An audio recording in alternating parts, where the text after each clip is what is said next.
تم صبر کی انتہا پر ہونا تو سنو، اس کی مدد بس پہنچنے والی ہے۔ تمہارے یہ بہائے ہوئے آنسو اس نے قبول کر لیے ہیں۔ تمہارا سجدوں میں اس کو پکارنا اسے پسند آ گیا ہے۔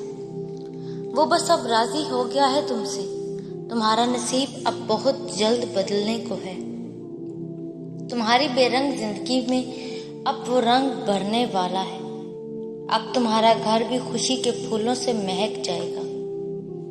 یقین کرو، تم اپنی دعاؤں کی قبولیت جلد دیکھو گے۔ اداس ہو، سمجھ نہیں آ رہا کیا کروں، کچھ بھی صحیح ہوتا نظر نہیں آ رہا، مگر دیکھو وہ رب تمہیں نہیں بھولا۔ دعا کا راستہ تمہیں اس نے دیا ہوا ہے نا ابھی بھی، تو پھر یہ یقین رکھو کہ دعا قبول بھی ہوگی۔ یہ مشکلات زندگی کا ایک حصہ ہیں، پوری زندگی نہیں۔ دن اچھے بھی آئیں گے تمہارے۔ کیا ہوا جو آنسو خشک ہو گئے ہیں؟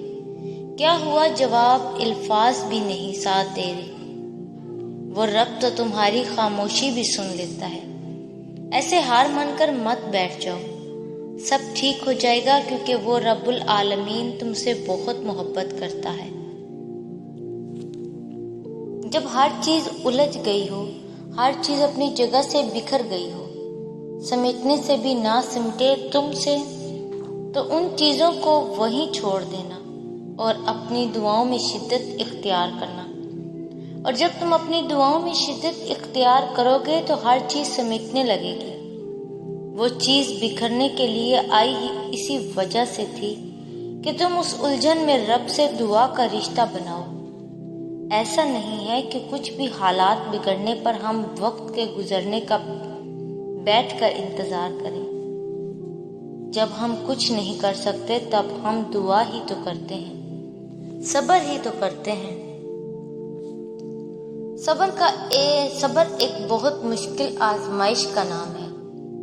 زندگی کے اکثر مقام ایسے آتے ہیں جب انسان کہتا ہے کہ آخر کب تک، میں ہی کیوں؟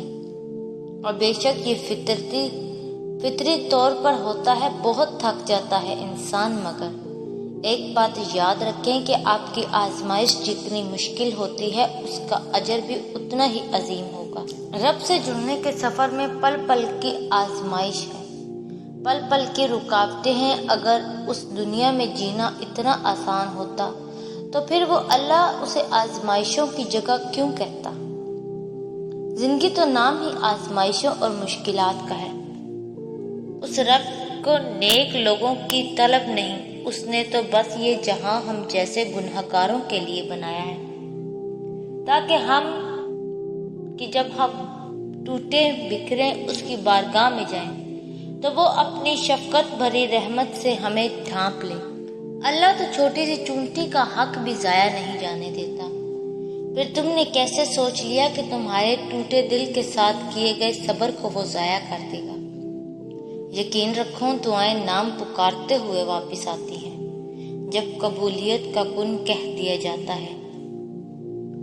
راہیں جدا ہو جانے سے مقدر جدا نہیں ہوتے، اور جس بات کا یقین رکھتے ہیں اللہ ان کے لیے ایسے وسیلے بناتا ہے جو کسی کی بھی نظر سے گزرے نہیں ہوتے۔